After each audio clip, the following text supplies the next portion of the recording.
Yoshua, how are you? Doing well, thank you. How are you? Great. My grandson stayed over last night, so it was fun. Very He was a nice. cutie, but I had trouble leaving this morning. We are learning about the Siddur. We are going through the morning prayers slowly but surely. You may want to share some experiences after, in the wake of what we learned. Maybe your davening was a little different, or you understood more or less of what was going on in the prayers. I've been praying in Hebrew for the past week and a half, which is a big transition. Wow. Okay. So it's very all in Hebrew or just certain sections? Yeah, just everything. Wow. I just Okay. wanted to go all at once. I feel like I'm getting faster.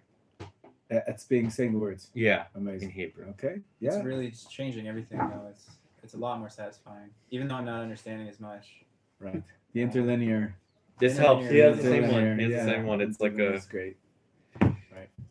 Yeah, it's a learning curve, but you'll get there. And I think everything we've been learning about what the primary sections versus the sections that you may skip is useful in particular for that. Mm-hmm.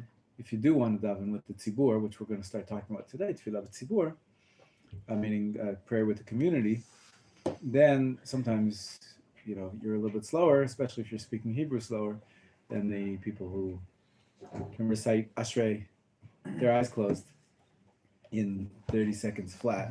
Oh, maybe even less in some places. So then you're going to have to know what you can maybe to keep up. It's a trick.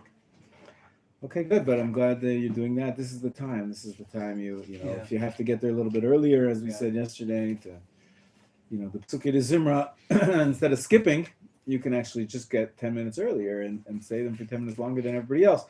The key point is to join for the communal prayer. So what are the communal sections of the prayer? Shema. Shema, it's interesting you say Shema, because you'd think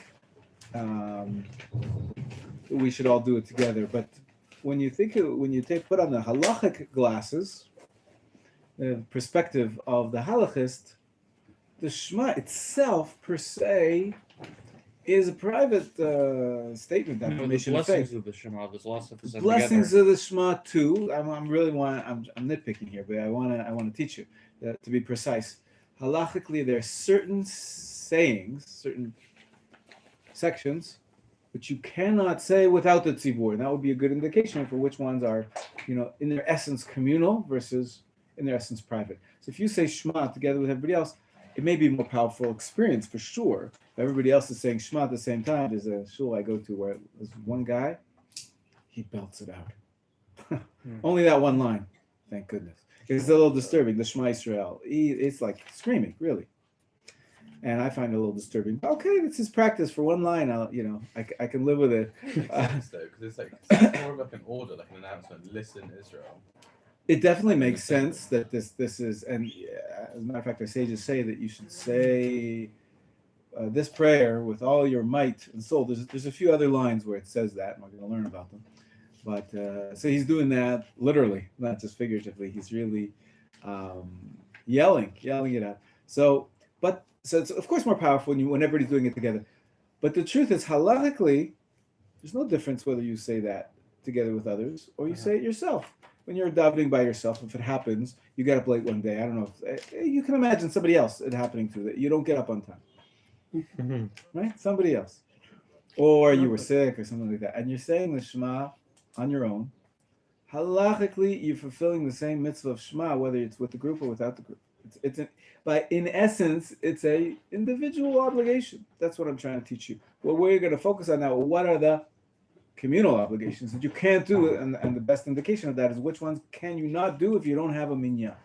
Okay, yeah, good job. Yeah. Is it commanded to say the Shema with the cadence? So we're going to learn about the mitzvah of Shema itself in greater detail, but the mitzvah of Shema, it is defined that you should ideally hear your own speech. Okay. Because the word does say, "Hear, O Israel." So although you do fulfill your obligation if you say it in silence. But if You I just, should if I mouth just say the the words. without like using If- the diction that everyone like. So the diction, that's important. You're supposed to say the words. Uh-huh. Okay. Ideally, you're supposed to hear yourself say the words Right. too. But saying the words on the face of it means you have to say them properly. If you Right. say Shmu, Yos, Rule, Al. That's what are you saying? That's not a word. Those are not words. So you have to say the proper pronunciation. What I'm saying Of though course, is there's like, different versions of pronunciation, different style, different traditions, no question. But to just not say it, that's what I'm saying. When you say proper diction, I think that's I mean important. melody. Like it's kind of The melody, that's the what I mean. melody. Yeah. Yeah. So no, melody is not required. Uh-huh. Not required. Just saying the words. It can help enhance your concentration and your meaning if you sing it. Some people have a very meaningful, soulful way of singing it, of chanting it, but it's not obligatory. No. I remember you read in another siddur that you should have like a different tone, and in the end you should like go down in the tone. So there are tunes. The most important tune or melody that you have heard about, that you know about, is the tune in which we read the Torah. These are verses from the Torah. Mhm. So what are they called? Anybody? Laning. That's it. That's in Yiddish. That's just Yiddish for reading. But what other words are there for the tune, the specific notes? The dots that you have there, you mean like There's symbols. Simanim? There's symbols which teach you how to sing. There many. I think in Yiddish it's called the trope. Trope. The trope. And in proper Hebrew, it's ta'amei hamikra. Really, it means the flavors, if you will, of the verses. And so, of course, this is a very ancient system. It goes back till before year 1000. So it's a 1,000-year-old system. It's amazing. How can we possibly know what the original tune was like? So we don't. We just sort of like by the shape. So of that's the- why there's different traditions in different communities. They developed. It's the same musical notation. For example, it could be like a squiggly line that looks like this, and then you'll have the Iraqi Jews do that squiggly line one way, and the Ashkenazi Jews do the squiggly line, that same squiggly line, a different way. But they all are trying to do that squiggly line, and as they're all reading the notes. It's just the way it sounds is different, and of course that gets changed by the culture. Ashkenazi melodies sound more pleasing to the Ashkenazi ear, and the Sephardi style of melody is something that that makes sense in those cultures. But there is this principle. You asked me, Yoshua, if there's any required melody. Some people say it's best to recite the words of the Shema with that melody that's dictated by the Ta'amei Mikra, dictated by those musical notations. And of course, every community is going to do it the way they do it. So it's not a particular melody, but it's very interesting. Those musical notation system, it's called Ta'amei Mikra or trope. It does more than one function. The function I was just describing is it tells you how to sing it, teaches you the melody, but it does more than that. What it does is it teaches you how to pronounce the words, where to put the emphasis on which syllable. It even does more than the diction of the words. It actually is a system of punctuation. It tells you how to parse the sentence. This is the halfway part in the pasuk. Here is a break, stop here for a little bit, or stop here for a major break. In other words, like period, comma, question mark. Those are all there in these musical, we call them merely musical notations, but they're much more than music. And so that's why the halacha books say it is best to recite the Shema with a melody. But the point is not so much for the music. The point is because the melody, if you do it with the proper melody, you'll be saying the verses with the proper punctuation and diction. And as you'll be saying the words right in terms of emphasis, and you'll be saying the sentences right in terms of grouping the words together. And so that's why in many Sidurim, You don't have those special notation marks anywhere except for in the Shema. Let's open up our Shema for a second on page 152 or 3, and if you look in the Hebrew, and you can see there's extra notation signs also on the next page, 155. There's extra notation signs which you don't have in the previous paragraph. That's because they add in the trope, so that people who want to be very meticulous and recite the Shema with the tune, with the punctuation, as those notation symbols indicate, they'll be able to, and that's something to learn. Again, I wouldn't teach that. First thing, you guys, many of you are still struggling with the dikduk, with the regular dots, what's a kamat, what's a patach, and so we're not going to teach you the next level of notation, but I'd be happy to. It's a fascinating topic. I studied it in university. Sorry, can you just clarify as where? well as for my bar mitzvah. Now, this is what a bar mitzvah boy learns. He should be learning. Yeah. Yes, please. So, my question is, why do these notations then they don't appear in the Torah? Good. They don't. The Torah appears without any punctuation, without any vowels either. Yes. There's no vowelization either. Yes. So the vowelization system actually was created after many, many years of oral transmission. They decided, let's get all that pronunciation and all that punctuation, let's devise a system for it. And melody, let's devise a system for it. And the same rabbis who, approximately same age, we're talking about the end of the Second Temple era, they devised a system for both a punctuation system and a vowelization system and a melody notation system, all pretty much together. That's called, there's even an additional system which you don't have on your page, which, let me see if I can show it to you. Wonder if there's a volume here that would have it. It'd be with the Tanakh. It would be with the Shame. Tanakh, but I don't think we have any here. I can bring one in for you. There's an additional notation system. It's called the Masora, not the Misora, which just means tradition, but the Masora. And you may have heard the term that the text we use in our Tanakh, in our Torah, is called the Masoretic text. That means it's a text that was preserved through these Masoretic notes. They wrote on the margin all sorts of notes about the spelling. Here, there's an extra vav, don't miss it. There's no yud where you might expect it. This is the only time in the Tanakh where it appears with 2 yuds, this word. Really amazing technique. And they wrote them in the margins on the side of their chumashim and on top and on bottom. So it's like marginal notes, which preserve the integrity of the text. That's another level. Beyond the Tamei Mikra, it's called the Masora. There's Masora Gdola, which is usually written on the top and the bottom of the page, and the Masora Ktana, the smaller notes without the full references, and that's usually in the margin. So there's a lot in one volume. There's so much depth, and so much goes into it. But due to this really, really hard work, which was put in over 1,000 years ago by these great rabbis and scholars. At one point, there was a moniker for scholars. They were called Sofrim. What is Lispor? Sofer?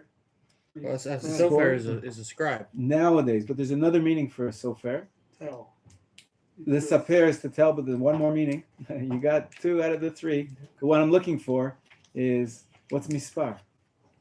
To count. To count. Sofrim is counters. They were called the counters because they were counting the letters of the Torah to know exactly how many letters here are and how many letters are there. And because of their hard work of setting out all these notations about how the text should be written, the integrity of the text is a worldwide phenomenon. I think it's unmatched, unparalleled in the history of the entire civilization of mankind, that there's a text which is so meticulously preserved that we pretty much have the same text over hundreds and hundreds and hundreds of years, probably 1,000 years, there's a few minor differences between an Ashkenazi Sefer Torah and a Sephardi Sefer Torah, but it's like 0.0001% differences. It's like, it's unbelievable because most texts, they get corrupted. You've ever played Broken Telephone? It doesn't take long, especially if you're thinking that originally this text was oral, and so they transferring all this singing and punctuation and vowelization, transferring the way it's read, not only the way it's written, transferring that all into a way that can be preserved for centuries is just an amazing feat. And so when we study the Torah, we can appreciate all those layers, all that work which they've done, and we could reconstruct. Whenever we say Shema Yisrael, for example, you can say it with the utmost precision, and it'll sound very much like Jews have been saying it for centuries, and you won't have any variations in the written Torah or in the oral way we pronounce it. Yeah. Why do we insist on sticking to the old ways of writing down the Torah, like on leather with a weird kind of ink?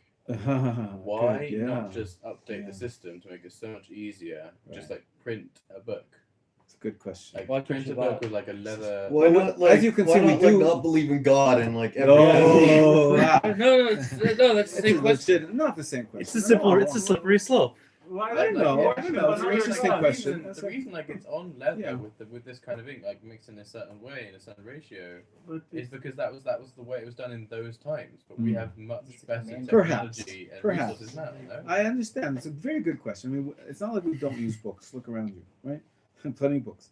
But there are very few texts, mitzvot, that we actually, and in today's world, where do you find anything handmade? Everything we're wearing, it's all processed, industrialized machinery and manufacturing, and it's very unique. It's very rare that you actually have handcrafted, for example, scrolls and writing. So it definitely makes it unique. Why does it have to be so? So there is such a mitzvah. That's the way the rabbis understood the mitzvah, that you have to use these particular materials, and it has to be written by hand. But you're right, we have to be very precise, and it could be that parts of the manufacturing process can be updated.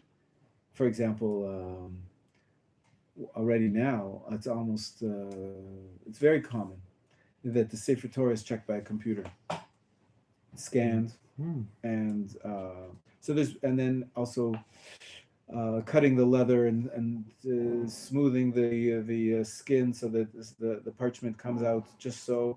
We use all sorts of devices which they didn't have hundreds of years ago. Making the tefillin, we use all sorts of presses and machinery and computerized machinery which they didn't have in the old days. So we definitely are updating the process. But there is a kernel there of where the halacha defines that these specific actions must be done by hand.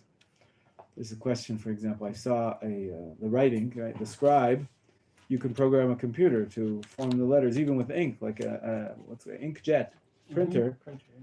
Just make sure a Jew pushes the button, and maybe that's good enough. That's as if the Jew wrote the Like a robotic hand. A robotic hand, absolutely, a robotic hand. Why not? There's specific laws for a scribe. for a True, reason, so exactly. he will be a Okay, give scribe. the robot a bar mitzvah. Whatever. That's it. You just chop off a little, and he'll be Jewish. But so no, it's a good question. What parts of the process can be changed and done in a more efficient way? But there's also something very special about that. On the whole, it is a handcrafted. Each piece. There's only 3 mitzvot like that. Anybody know what they are? There's the tefillin, there's the Torah, obviously, and then there's the mezuzah. Excellent. There's an acronym for it. Put it here on the board. Also, think of it like this, Don. Like, Exactly. what other religion Exactly. has a $50,000 scroll? Like, think about it. Like in the old city, they just throw out the Quran all over the place. Yeah. The Christians don't have it. The Muslims don't have it. The Buddhists don't have it. We are the only religion Okay, there's no that pen. has something. Anybody? A tradition. Gold statues. This It's special. Gold special- statues. yeah. They have. What did you say? Judaism is the only religion in the world that has a tradition like that. I don't know That if it's the requires that only. much meticulous work. I don't know if it's the only. That's definitely the only Abrahamic religion. Well, the only mainstream religion that has a tradition that like, you know, think it takes a year. It takes a year to make one. Well, but why? But Ari's asking a good question. That makes it very expensive and very difficult for many communities around the world. Don't have a scribe who studied the laws, and they don't have the means to get the hides and the special ink and why does it have to be so hard? It's a very good question, but it's definitely unique. The answer, bottom line, is that the halacha defined as such that this process, many parts of it, can only be handmade in this specific way. There's very many definitions about it. I think it might be. I don't have a. Do you want to check in the other It's room? not that important. It's really a side point. We're going to come back to the tefillah in a minute. But Stam, Sefer Torah, is an acronym. Samach stands for Sefer Torah, Taf stands for Tefillin, and Mem stands for Mezuzot. So those three really are the only objects which are called holy objects. In Judaica stores now they'll sell you, a grogger for Purim. Like one of these noisemakers. That's not a holy object. There's only three holy objects. It's anything that you use, especially for a mitzvah, you should beautify and invest in it, no problem. But tzitzit as well. Tzitzit, though it's not considered to be holiness because it's called to be as a different status. It's called a mitzvah status as opposed to holy status. Only these three have the status of holiness. Aren't Megillot made in essentially the same way as a Torah, except it's just a singular scroll instead of a double? Very similar way, but the status of holiness is different between a Sefer Torah and if you write a Megillah or the Navi or the Ketuvim. There are scrolls of the prophets and the Chronicles too, but they don't have the same level of holiness as the 5 books of Moses. When you open the Ark, say in a big rich shul, and they have like 15 things that are like Torahs, they're not actually Torahs. Why not? Sure, they're Torahs. I mean, like, what else would they be? What do you think they put up? Dummies? For the Haftorah, there's this. I know something. Oh, there is something that looks like. What are the different scrolls they put in the same? So usually all of them are only Sefer Torahs. Usually they have just many copies of the Sefer Torah. There's a custom that people want to invest and donate. Listen, it's a mitzvah in the Torah. The last mitzvah of the 613 is write for yourself a Sefer Torah. Every Jew is supposed to write for himself. So many people can't because they don't know how. And they can't afford to because it's very expensive. And many of the rabbis said, nowadays, you know what it means to write a Sefer Torah? The point of that mitzvah is that every Jew should learn. So instead of writing a Sefer Torah, I'm going to buy books. I'm going to have a library in my house. So most Jews have a library of Jewish books. And that's the way they fulfill the mitzvah. But because the original mitzvah really, there is a prime importance of this great holy 5 books of Moses, the scroll, many people, when they retire, when they pass away, or when they get a little richer, they decide to write a Sefer Torah or have a scribe write it for them and donate it to the shul. And so many shuls have quite a few copies, but they're all Sefer Torah. Many of them are older and maybe out of commission already, like the ink gets ruined, and But they can't be refurbished, can't they? Some can, most can, but it's an investment. But many say sometimes in shul you need more than one Sefer Torah, right? There's some days where you take out how many? Have you seen 3? Right, I think 3 is the most we do. It wouldn't be. But that's why there's so many. Cheaper There are scrolls as well, scrolls of prophets and Megillot, and but they're usually not. They don't look exactly like a Sefer But Torah. is it generally, I'm assuming, cheaper to have a Sefer Torah refurbished than to commission a new one? It really depends. It really depends. You can have a Sefer Torah in a really bad shape, and it's even harder to fix. Just like a car, sometimes it can be more expensive to fix it than to just scrap it and start a whole new one. Right? So of course we don't scrap it. We don't throw it in the garbage. We what do we do with it? Bury. That's right. We bury it. Right. The question. Yeah. I just want to clarify the last mitzvah. Is that different than like sometimes I've seen people like write something in the Torah, or is that the same thing? No, you never write into Like the scroll I've itself. seen like people though, like it's like a mitzvah thing to write like a letter or word. So this is Yeah. this Or am is I when confusing someone's something? no, you're doing right. The Yeah. scribe does it for you, but he says a blessing on your behalf, or you hold the. Or you can buy a letter. Oh yeah, exactly. Like when I was at Buy- Masora, I bought a letter for Cool. a shekel. Letter was olive. What am I confusing? I'll tell you. When you write a Sefer Torah, it's a big event, and it's quite expensive. And the scribe does it because it's a profession. There's a lot of laws you have to learn and a technique you have to develop, and there's apprenticeship and there's accreditation. And so if you say I become a millionaire, I want to write my own Sefer Torah. I don't know the laws. I know some of them. I don't know. I'm not a practiced scribe, so I would hire someone. But when he finishes, I'm going to make a party. I'm going to be very happy because I'm fulfilling my mitzvah. It takes a while to write a Sefer Torah. It could take a scribe a year to write a Sefer Torah. So when you're making the party at the end, many times, let's say I want to help to allow other people to join me in the mitzvah. So I'll sell a part of my mitzvah and say, if you give me $1, it's really not for the dollar. The point is to share in the mitzvah. Then I'll let one of the letters be your letter. So you'll also have a part in this mitzvah of writing Sefer Torah. Yeah. And then besides paying money, at the final event, when you're writing the last letters, many times they'll have a short session where a few people will actually, the scribe will sit there together with you, your family, your rabbi, whatever it is, and together with the scribe, you'll actually fill in the last letters.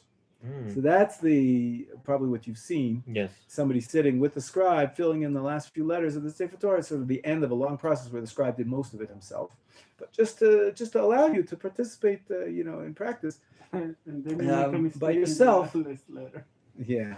But The last letters don't look so good sometimes. It's because the guy came in and usually they have a system of actually create a little frame, and then you just that's fill exactly in, what you I've seen. fill Yeah, in yeah. you fill in. But then they do the fancy little. So sometimes some of the letters have crowns. That's And right. they do the crowns. Crowns. Yeah, it's a technique you have. So- to Just to clarify, Clarify. that what I just described, that's not a mitzvah. the mitzvah is to write the Sefer Torah. Okay, but To join, participate personally to write it. It's a nice the enhancement. scribe is the one that's doing the mitzvah. Really. Well, yeah, he's doing it on your behalf, though. So the guy who's paying for it really would be the one who's doing the mitzvah. There's always a sofer. Okay, fair enough. He's doing it on your behalf. It's called agency. So he's being your agent to write a Sefer Torah. There's a just scribery. participating. To the- Interesting. But How? even What's it Moshe, called? He didn't write the whole Torah. Like we have someone to write for him. Moshe, that's an interesting question. We have a tradition that he did the whole thing himself. Moshe. He did have 40 years in the desert. He didn't finish the last one. Yeah, He had enough time, but and he lived to 120. So Dvarim, it's very right. The last 8 psukim is a big question because Yeah. it says that Moshe died. and- Did he and write that also- about himself? And Like, also it when- could be. When, For Joshua. when he went, it's like maybe that someone went with him also and write his speech. So yeah, Could it be. could be, but again, we have a tradition that it's not so. The tradition really wants to keep the Torah known as the Torah of Moses, and so tradition is that he wrote the entire Torah himself. But again, what does writing mean? Because ultimately, God told him write this in the Sefer Torah. But for example, the book of Bereshit, stories of Abraham, we're studying now, right? What's the parsha? About Yitzchak. Did Moshe ever meet Avram or Yitzchak? He lived 500 years later. It was oral. It was passed down. There is a tradition that the Jewish people kept some kind of they had scrolls where they wrote down these traditional stories. Now, ultimately, Moshe probably made use of those scrolls when he put them in the Sefer Torah. God told him, take the scroll, take that story of Abraham, take that story of Yitzchak, and put it into the Torah. So in the end, everything was the way we keep this tradition that it's the scroll of Moshe is because God told Moshe to put that in. But ultimately, the phraseology also came from God. God told him, use this phrase here and that phrase there. But there was perhaps some precedent of some scrolls that the Jewish people had that Moshe had to put into the Sefer Torah. But the main point is that it's all from the mouth of God, on order of HaKadosh Baruch Hu. But this is a whole nother topic about how the Torah was written. And Sorry, let's go back to Mount the Masora. Shema. There's always a sofer there who's working on something. Normally it's Torah. Cool. And if you want to, you can give him money. And participate in this mitzvah. Lovely. Sorry, I caused a tangent. No, I like tangents. Tangents are good. For myself, I'm just trying to say, where were we? Shema. Back to the Shema. And so I asked you a question, though, to start off. What is communal parts of prayer? And Moshe said Shema. Pretty much I said to Moshe, not really. Mhm. Shema you could say by yourself in your own room, and it's pretty much you fulfill the same mitzvah that you do, whether you say it in shul with the community. So what other sections would be communal? Yes, Yaakov. Kaddish count? It does count. It does count. Definitely the Baruch Amidah. Not Amidah either. Sorry. What do you say? I thought Amidah. You say Baruch Hu. Yeah, Mhm. good. Amidah. So the Amidah, we heard that here. So Lots of do you not say the Amidah if you're by yourself? If you don't have a The Amidah? repetition of the Amidah. The repetition of the Amidah might be. The blessings of the Shema. Blessing of the Shema. Do you not say that if you're by yourself? That you don't. I think you do. I think. Okay. Yeah. It's a. So There are certain parts of it though you there can't say. is no. The Say entire whole Shema thing? you say by yourself. Yeah, for sure. What about like There's a Kedusha? concept, Kedusha, very good. The concept that has that word in it. It's called davar shebekdusha, a matter of holiness. Davar just means matter, something of holiness, a holy thing, literally. Davar shebekdusha, something, a thing of holiness. So there's a few phrases, a few sayings that get that definition.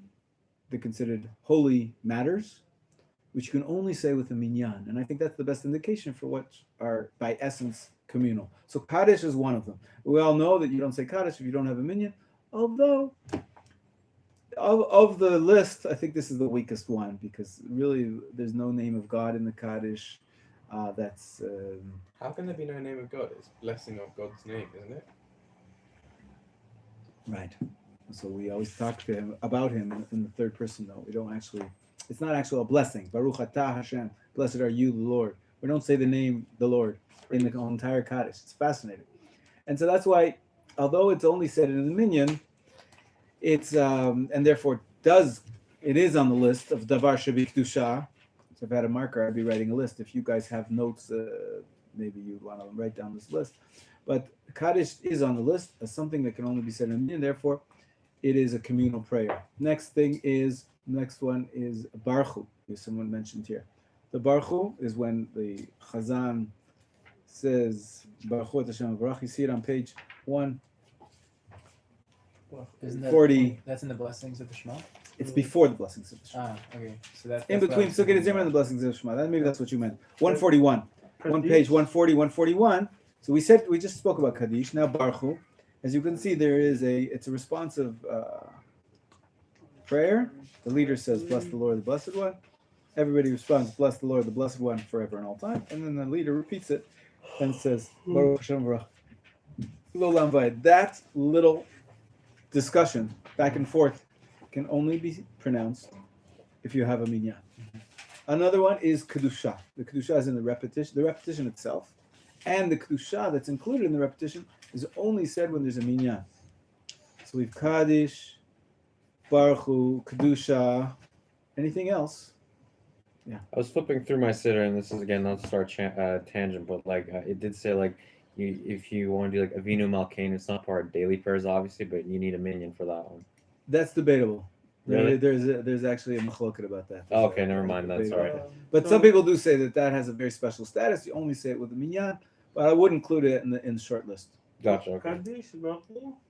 Kaddish, Baruch Hu, and Kedusha, and the repetition of the Amidah.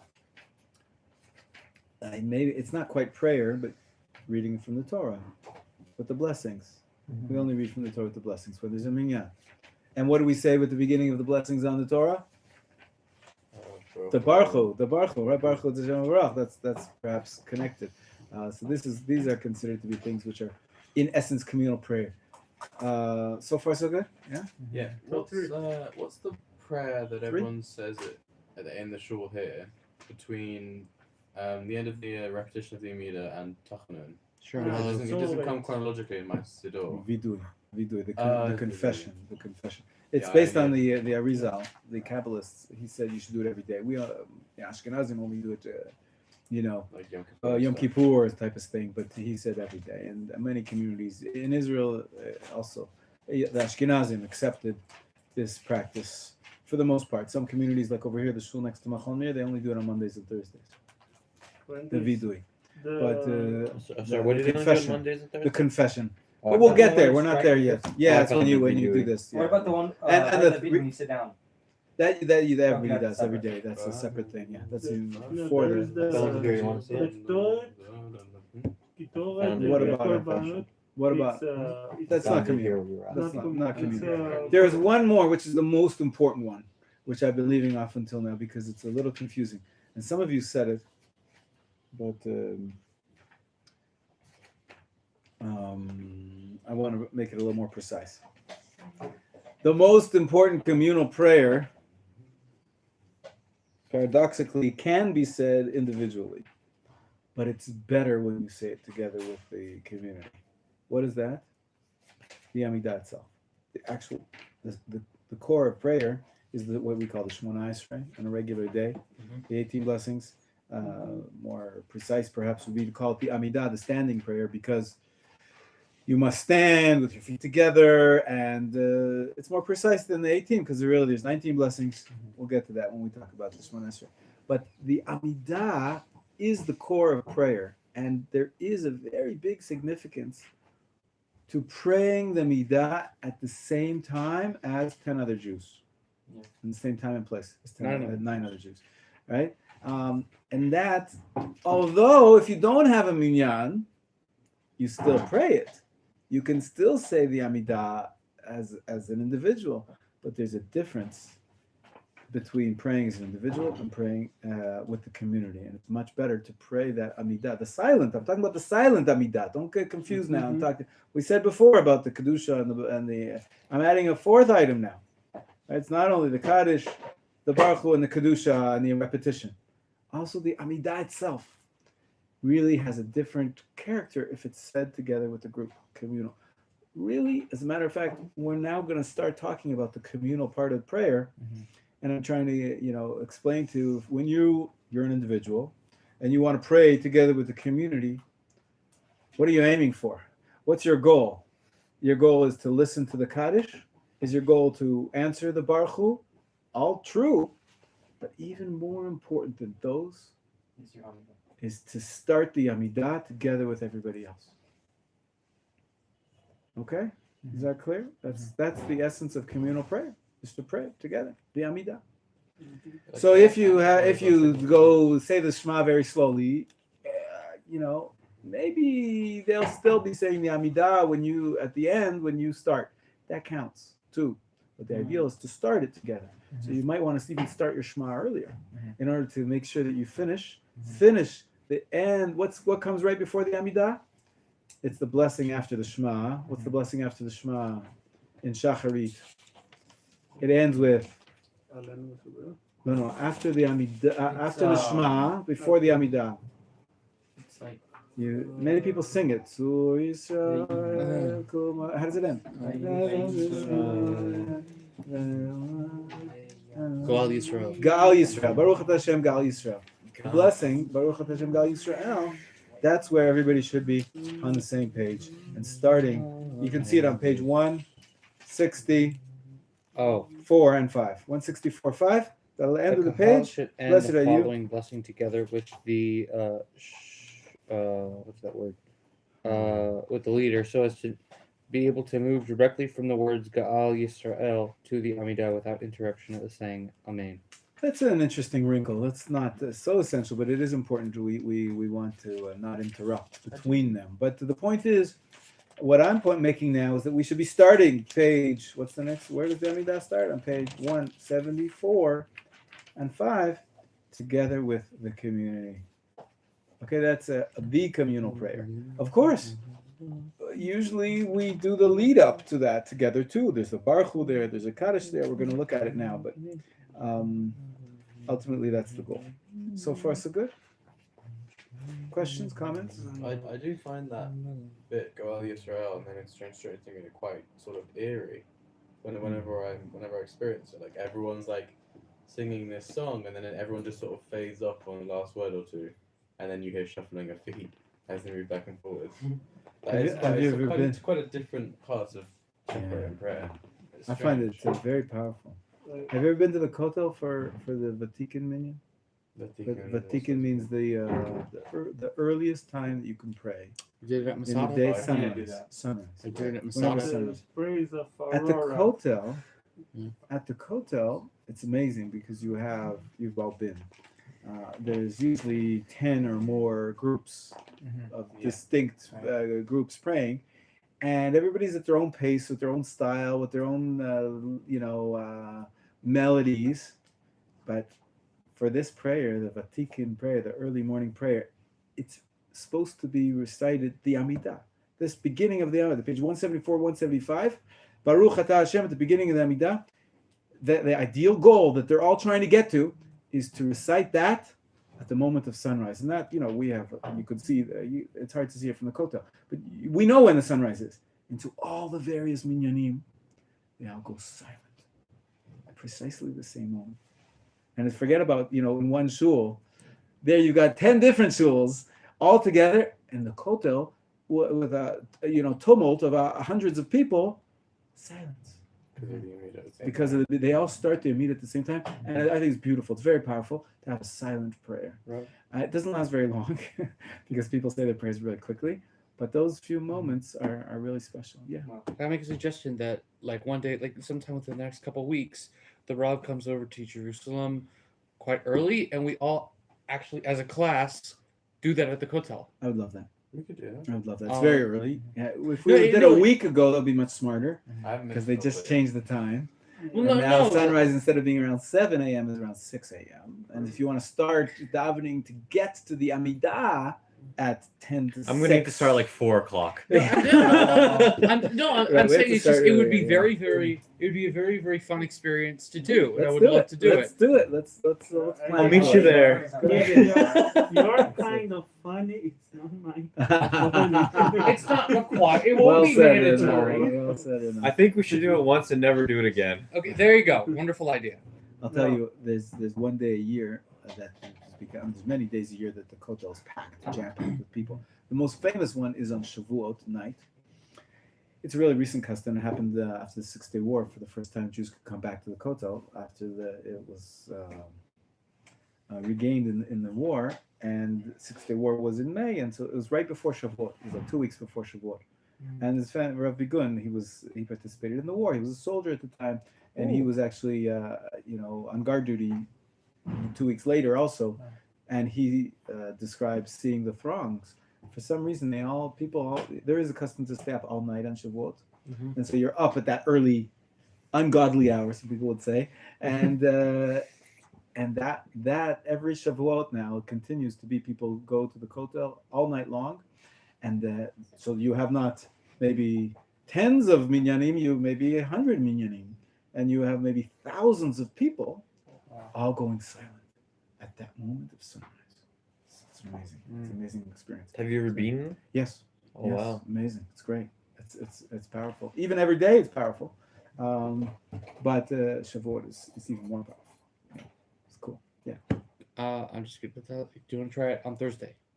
I'm serious. I need Listen, I need a list of blood commitments, because if I'm going to get up that early to come into Jerusalem to meet just you, Moshe, I'll be there. Here's this one. We could do it the way that we do for Tiolim, which is you have to put down a 5 shekel deposit. So you have just collect a 5 shekel deposit from all of us. I'll take a 50 shekel deposit. I maybe. think 100 shekel deposit. There you go.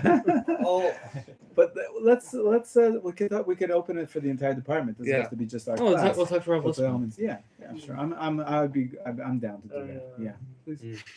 If the Hazan, it's saying the parts of the Shema, Hmm. and someone get early. We need to wait.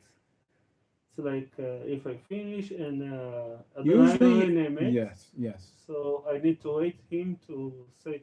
So usually you do, just because it's good to say on pace with everybody all the sections of the prayer. But if you know about yourself that you need some extra time, No, if I finish early, then a Hazan.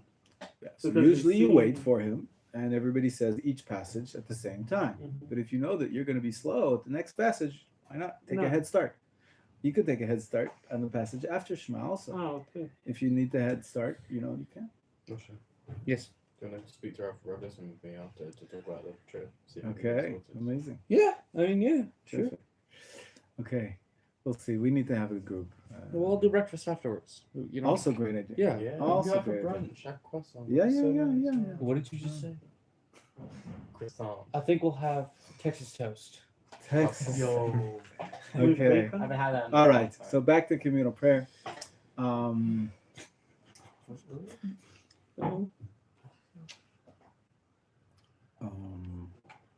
We are at the beginning of communal prayer. We finished Psukei Zimra. Right? We said the Yishtabach prayer at the end of the Psukei Zimra with the Baruch Atah Hashem, Kel Melech Nolad Tishpachot. What page is that on? Okay, we're on page 130, 136, right? 136 and 37. That's the Yishtabach prayer. That's the official end of the Psukei Zimra. The next page, 138.9, is a Kaddish. As I mentioned yesterday briefly, the Kaddish can only be said if there's a minyan, and so usually the Chazan is critical here only when you get up to this point. What's the difference between a half Kaddish, a Chazan's Kaddish, and a mourner's Kaddish? When do we say each one? It's a good question. I'd like to teach you about that, but not this moment. I'll give you a brief answer. The brief answer is that don't get confused like I was for most of my life. And I always looked at like half Kaddish as sort of like, it's a half. A half is not the real thing. The truth is, the half Kaddish, that's the original. That's the essential Kaddish. The other ones are the ones that got extended for various purposes. So this half Kaddish, even though we call it half, this is a real full Kaddish. This is the real thing. Okay, this is Kaddish. Can you So explain it's- Kaddish? I So could it's try Ka- a it's little bit. Kaddish and extended Kaddish. That's right. It's Kaddish and Kaddish extended more. Kaddish. Instead of saying that's the full and this is half, we should say this is the real Kaddish. And those are extended ones. Right?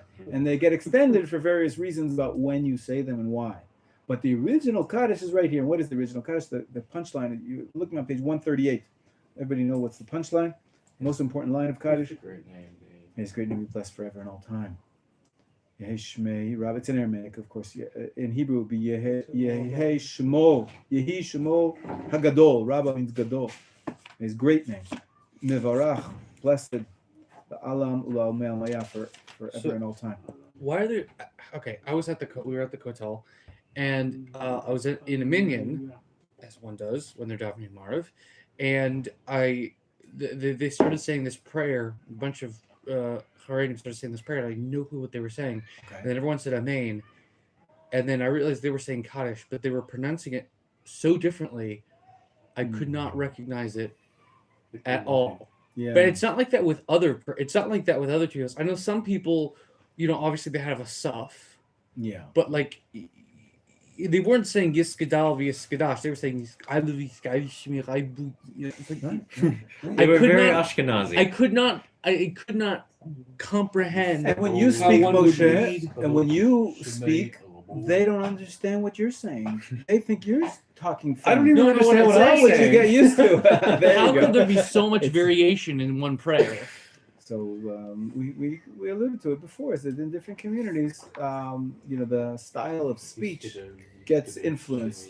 That's right. That's this No, but particular. like with the Amidah, like with the repetition of the Ashkenazi. Amidah, I've heard like I've been to super Ashkenazis, but you can still understand the repetition of the Amidah. But it's like specifically Kaddish has so much variation to It it. depends on the pronunciation. It's like taking somebody from Manchester, somebody from Liverpool, and somebody from Ireland, and somebody from Texas. They're all speaking English. Well, Sometimes they don't understand each other. right? Sometimes they don't understand each other. It's the same thing. They're all speaking the same language, saying the same words, but they pronounce it totally different. I speak American. So it just takes some getting used to. But I wouldn't be so sure that you are right and they're the ones doing something weird. I'm not saying I'm right Just weird. I'm just just saying there's so much variation. Put the mirror up in front of your face, and maybe you're the one that's speaking weird and they're speaking right. You know, of course, there is a standard now in modern Israel.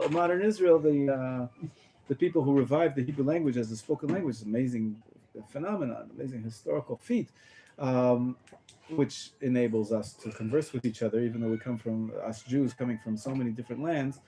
They took as a standard the Sephardic pronunciation. They felt that would be the most conducive to teaching children, to making it understandable, to easiest to teach, whatever it is. So they use the Sephardic pronunciation somewhat. Ashkenazi, it's like every letter is different, and but in Sephardi it's all monotone, and every consonant sounds the same. It's like there are some differences in each one. There's pluses and minuses, you could say. If you want to speak about diction, about actually making sure to make the difference between all the letters and all the vowelizations, that they shall be noticeable. The Sephardic tradition has some pluses on that, and the Ashkenazic tradition has some pluses on that. Neither one is perfect in terms of pronouncing. Each one may be closest to the original, or to make all the distinctions between an ayin and an aleph, for example. Some Sephardim do make a distinction between an ayin and aleph. Ashkenazim do not. On the other hand, a saf and a taf, famously the Ashkenazim make a distinction, and Sephardim do not. So which is better? The distinction between an ayin and an aleph, or a saf and a taf? Wait, hold up. You How can't are have ayin both. and aleph different? Ayin is the way it should be pronounced, from their throat. Aleph is just from their mouth. Ayin, it's a guttural. Oh damn! Yeah. I didn't know that. I just thought because you're learning Ashkenazi's pronunciation. If you had a Sephardi pronunciation, you'll try to listen once to somebody who really comes from I just a say good every background, time. right? But ayin, it really is a different sound than the aleph. But we don't. Nothing's perfect. That's interesting. Yeah. Okay. Kaddish. Back to the Kaddish. The Kaddish. What does it say? Magnified and sanctified may His great name be. Okay, so that's why it's called sanctified. The word Kaddish, Kedusha, means sanctified. So may His great name be sanctified. Also magnified, but Yit Kadash, right? That's why it's called the Kaddish, because basically we're declaring that God's name is great and holy. Magnified and sanctified may His great name be. Okay, and the rest, it's a beautiful poem, a very ancient poem, which was recited. It's a good question. Why is it in Aramaic? The rest of the prayers are in Hebrew. It's in Aramaic. The Tosfot says in Brachot Daf Gimel Amud Aleph, the Tosfot says, it's one of the commentaries from France, from 12th century, 13th century. He says, the reason why it's in Aramaic is because they said it when a lot of the laymen were there and they didn't know Hebrew. They wanted everybody to be able to say this prayer in a language they understood. That's why they sometimes do the Torah reading also in Aramaic as well. So that, it was translated. So that we understand it. And many times it was translated to Aramaic because that was a vernacular, 100%. But other people said, no, there's something very special about the Aramaic language because it's a very intimate language. It's close to Hebrew. Aramaic is very close to Hebrew. And the tradition goes that the angels only speak Hebrew, not Aramaic. So when you want to speak to God alone, directly, without any interference, you use the Aramaic. It's a very intimate prayer. So that's different explanations about why we use the Aramaic, but we do until today. It's a fascinating, almost nobody speaks Aramaic. I had a teacher who was an original native Aramaic speaker from Iraq. Yeah. It's not impossible to learn, not at all. No, it's possible. Of course it's possible, sure. I could speak to you now, conversation in Aramaic. But go for it. Finish your. But see, but I'm not an expert. There's two types of Aramaic. Just like there's modern Hebrew and ancient Hebrew, and there's medieval rabbinic Hebrew. There's many different types of Hebrew. There's many types of Aramaic. There's the Aramaic called Biblical Aramaic, the book of Ezra and Nehemiah. You guys study in the evenings. You didn't get up the Aramaic sections yet. in Ezra. Did you? Yeah, one of the letters. Right? Yeah. One of the letters is in Aramaic. The letters of the alphabet, you mean? No, the letter that was written. There's the letter that was written. Yeah, so it's in Aramaic. Yeah. So you did get up to that section. So there's Aramaic in the Bible, and so that's biblical Aramaic. And then there's Talmudic Aramaic, which is a couple hundred years later, and it's a different dialect of Aramaic. I wrote once a paper when I was studying university. The differences between the Palestinian Aramaic, it's called, or the Talmudic Aramaic and the biblical Aramaic. Very interesting. Anyways, you had a question? Someone had a question. Yeah, Jay, yeah. How would someone undereducated like me know that this is in Aramaic? The half Kaddish. You wouldn't know. If you don't know Hebrew, then you wouldn't know the difference. But once you start to get more Hebrew, you'll see this is weird. I don't know this word. Can you give me like an example? Just like, I don't know, if possible. If not, then it's fine. Well, as I said, the let's look at the punchline. Yehei in Hebrew it would be Yehi with a yud at the end. Shemei in Hebrew would be Shemo with a vav at the end instead of the hey. Rabba would mean Hagadol. Rabba is Aramaic, Hagadol is Hebrew. Oh, I see that. Yeah. Okay. And the alam would be le'olam. It's a different pronunciation, but it's very same root. And ule would be le'olmei olamim. The way they do the plural is different in Aramaic from the Hebrew. Olamim is okay. plural. I see it. And Yeah. Almaya is another way of doing plural in Aramaic. So there's differences. I see that. I remember looking when I was reading this, and like for example, like ve'al-ma, like has an aleph at the end, and I know like a lot of words. That's right. Alma with an aleph at the end. The aleph at the end is a good sign that it's Aramaic. That's interesting. Because in Hebrew we rarely have an aleph at the end. Rarely. It's a sign of Aramaic. By the way, in the Torah, there's a few words in Aramaic. I'll leave it for you as a challenge. Go around the yeshiva asking. Find the words in the Torah that are Aramaic. In the Torah? In the Torah, the 5 books of Moses. Yeah. Not just the Siddur. So what's the original language then? Is it Hebrew or Arabic? So from the story in the Torah, you can... okay, I'm giving you a hint. We see that the forefathers actually conversed with people in Aramaic. And... so obviously there was a language. Both languages were extant at the time. A regional thing there, because they're so similar. Right. Yeah. I guess someone only spoke Hebrew, they probably understand Aramaic. Would you say it's sort of like comparing, mostly, comparing like one German of the difficulties and Dutch? of studying Talmud is that even if you can study Mishnah, which is in Hebrew, because Mishnah is all written in Hebrew, when you start to study Talmud, all of a sudden it's in Aramaic, and it's not easy just to pick it up.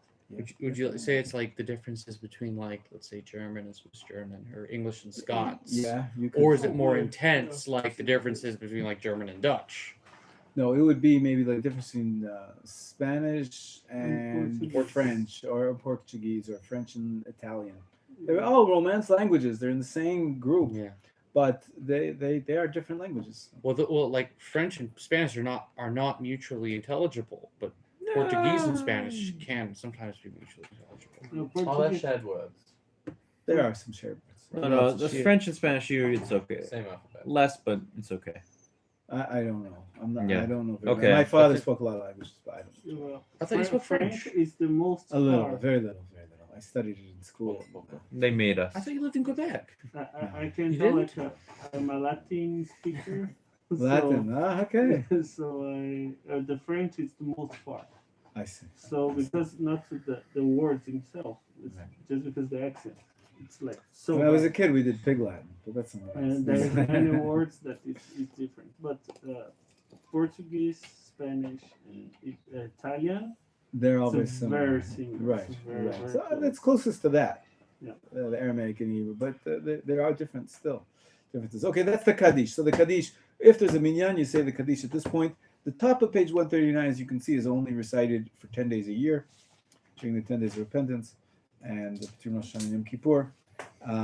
Usually you're not really supposed to interrupt at all, even though it's a break between the sections. Then we start the next page, 140, we find the Baruch Hu. The Baruch Hu, we pointed out before, it can only be said with a minyan, and here the Chazan is critical because it's a responsive prayer, the leader exhorts everybody, bless the Lord, the Blessed One, and everybody responds, and they do. Bless the Lord, the Blessed One. Forever and ever. Say, I really like this prayer just because it sounds nice and it's easy to say. Yeah, Me too. Say I'm in my bedroom in the morning yeah. and I'm doing chef work because for some reason I missed it. But there's loads of people milling around. Your friend, I know not they're all- you. My Yeah. friend. Of course. Yeah. I've never done this, but just hypothetically, if I was there and I was going through chef work and I got to this part, could I lean outside my door, even though they're not praying with me, and shout, Baruch Hu et Hashem Hamavorach? And If 10 people answer you, yeah. If 9 people answer you, technically yes. Even though they're not in the same room praying with me. Well, they have to be joining with you for this prayer, and there's rules about how they join. There's rules about what constitutes a community and how to constitute a community, but essentially yes. If I'm not davening, but I'm like, let's say at the hotel, just being a tourist or bird watching. I like to bird watch at the hotel. If I hear someone saying Kaddish, Do your own thing. am I required to say Amen or Yeheshem Yerabam?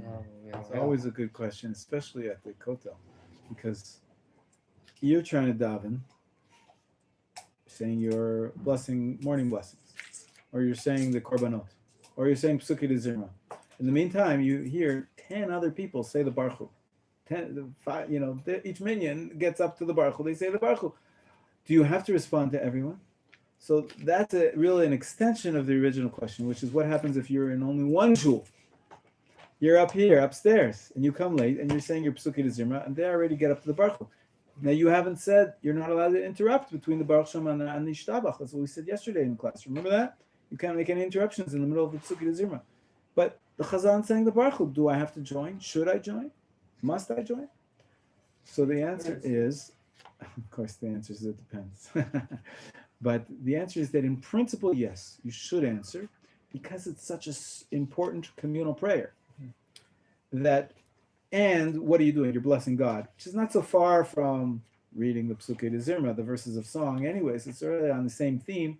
So the answer is for those important lines, for example, the line that we just said in the Kaddish, and the Baruch Hu, and the Kedusha. We'll speak about the details, which parts of Kedusha later. Those, even though you're in the middle between Baruch Shamar and Ishtabach, you should answer if you hear the Chazan reciting one of them. Or if you hear the community reciting one of them. So those communal prayers are so important, they allow you to interrupt what you're doing. You understand? That's the chart I was showing you at the end of the Siddur. So the chart is which prayers are so significant that allow you to interrupt what you're doing. So Baruch Hu, the ones we're talking about today, they're all very important. The Kaddish, answering the Kaddish, answering the Baruch Hu, answering the Kedusha, are all very important that you should, they justify you interrupting what you're doing. Unless you're in the psukei de zirma. Even if you're in the Shema Esrei. Right. If you're in the Amidah or Shema Esrei, you never interrupt. Almost never. Sorry, can you repeat that one more time, please? When you're in the Amidah, Yes. you almost never interrupt Okay. for anything. Okay. Depends. No depends. There is a little bit of a wrinkle there, but for all intents and purposes, you never interrupt. When you're in your silent Amidah, you do your thing, You're in the zone. and that's it. That's it. You're having an audience with the king. Even if a snake were to come and wrap itself, the Talmud says this, the Mishnah says, even if a snake were to come, wrap itself around your legs, don't interrupt. But what about Unless it's a dangerous snake. You say, If no, it's I'm not, gonna if you know that this is, snakes, and you know that this is not a life-threatening snake, don't interrupt. You keep saying your prayers. If it is life-threatening snake, Then, of course, you stop. Everything Yes. life-threatening, you stop at everything. Yeah. or you just respond to the snake. No, I don't want an apple. Thank you very much. Ooh. I've learned from my mistakes. Lovely. Okay, so the Baruch Hu is central. The Baruch Hu is one of the davar shebekdusha. It's a matter of holiness, words of holiness, and we say it right here as an introduction to the communal prayer, together with the Kaddish, which separates between the two sections.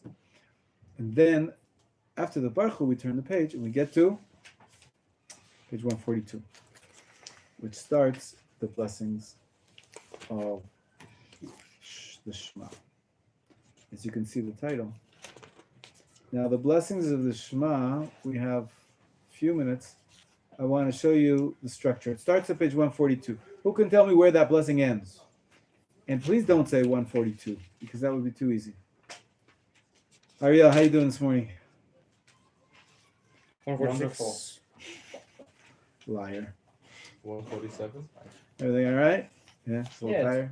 Yeah, I'm still tired. Okay. Page 142 is the beginning of the blessing. Where does it end? 146. 147. Where do you see that? Where do you see the end? Where's the end? You're wrong, by the way. Keep looking. What are you looking for? I taught you how a long blessing has a Baruch Atah Hashem at the beginning and Baruch Atah Hashem at the end. So where's the next Baruch Atah Hashem? This is all one blessing? Oh, It's all 150. one blessing. Exactly. Mm-hmm. Page 150 and 151. You can see at the top of it. Baruch Atah Hashem. It's all in one It's breath. who forms the radiant lights. All that is considered to be one blessing. Do you have to say it in like one breath? No. Thank Are God. there any? I know you have to say the sons of Haman in one breath. Are there any other things like No. that? No. There's a few. These are all customs. They're not obligations. In any case, this is one long blessing. Of course, you don't say it in one breath. It'll take you 5 minutes. Can you hold your breath for 5 minutes? No. I can't. Some people take 10 minutes. For some people, it takes 10 minutes, exactly, right, to say all these words. You do that Um, quickly? So what's the theme of this blessing? Looking at the beginning and the end also could give you the theme. Which beginning thing? The theme of this blessing. The first blessing of the Shema. It starts on page 142 and ends on page 146. Make light. Makes light. God makes light. So we're blessing him for making the light. And, Not only light, but more precisely, the radiant lights, meaning the constellations, sun, the moon, stars. Yeah. So we bless him for the light, of course, because there's an equivalent blessing in the Mariv, which is about the darkness. Right? But so it's all about the change of the day into night and night into day, and so we're appreciating that God made daylight as opposed to at night. We appreciate God made nighttime. No, he say in the beginning, like he creates the light and he forms the light and creates the darkness. Yeah, the darkness is in there too. Yeah. Yeah, they're like two sides of the same coin. So we really bless them for both. And like we said, if we bless them for the sun, so sun is shining in the daytime and it's not shining at nighttime. No. So the sun still it's making the circle, It's as we know still now. shining the night. It is shining just elsewhere. Right. Yeah. Still Good. So we definitely are praising Hashem for the creation of the constellations, the sun, the moon, the constellations, the light, the radiant lights. There's a theme inside there, which is that there's a daily song that again, it's daily because of the day. There's a certain time every day that not only are we blessing God, but the angels in heaven have a rotation system, and we have a few prophets which told us the words that they sing. That's it. What page is that? Page 148. There's a verse from Isaiah and a verse from Ezekiel. On page 148, you see that? Where we quote the angels and how they bless God. They say, "Holy, holy, holy is the Lord of hosts, and blessed is the Lord's glory from his place."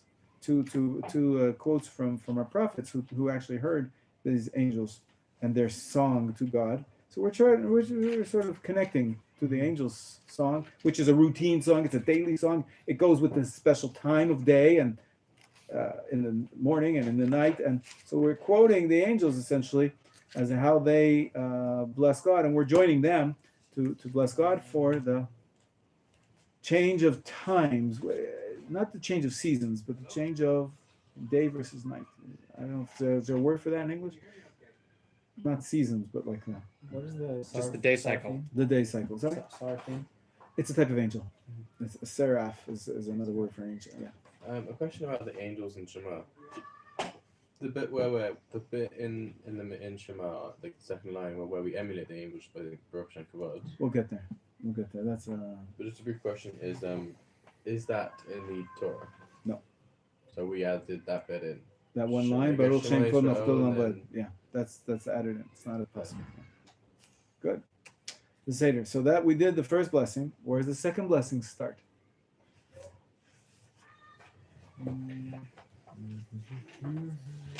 And where does it finish? Are we still in blessings of the Shema? Blessings of the Shema. Said there's two before the Shema and one after the So Shema. it ends right before the Shema. Baruch atah Hashem habocher be'amo Yisrael ba'ahava. Exactly, page 152 and 3. That's where it ends. And where does it start? It starts on 150. Just Exactly, right after the first one ended, the second one starts with the word here in this verse. In this version, it's Ahava Rabbah. But you can see there's no Baruch Hashem at the beginning, the second blessing, because who remembers? there doesn't need to be. Why?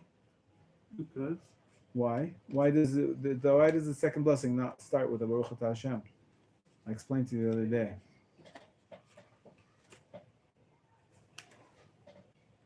I think you don't remember. Apparently, I wasn't here, so No. can't blame me. everybody else is sweating. We said there are two types of blessings. One is a long blessing that adds, Right, and one is short. And why do we sometimes use the short one instead of the long one? So whenever there's a series, right. one after the other, one consecutively comes after the other. So then the second one doesn't start with a Baruch Atah Hashem. It just ends with a Baruch Atah Hashem. That's what we have right here. This is the prime example, page 150 and 151. The second blessing starts just with the words Ahava Rabbah. There's no Baruch Atah Hashem there until the end of that paragraph. There you have the Baruch Atah Hashem. That's called a short blessing after a long blessing. Okay? So those are the two blessings before the Shema. What's the theme of the second one?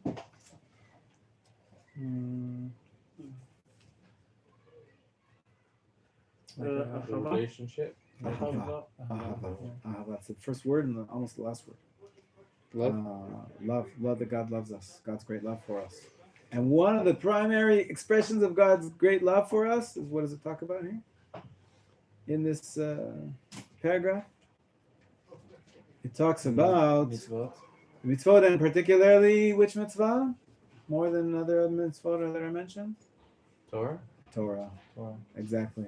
Expression of God's love for us is that He gave us the Light Torah. in our eyes and your Torah. Right.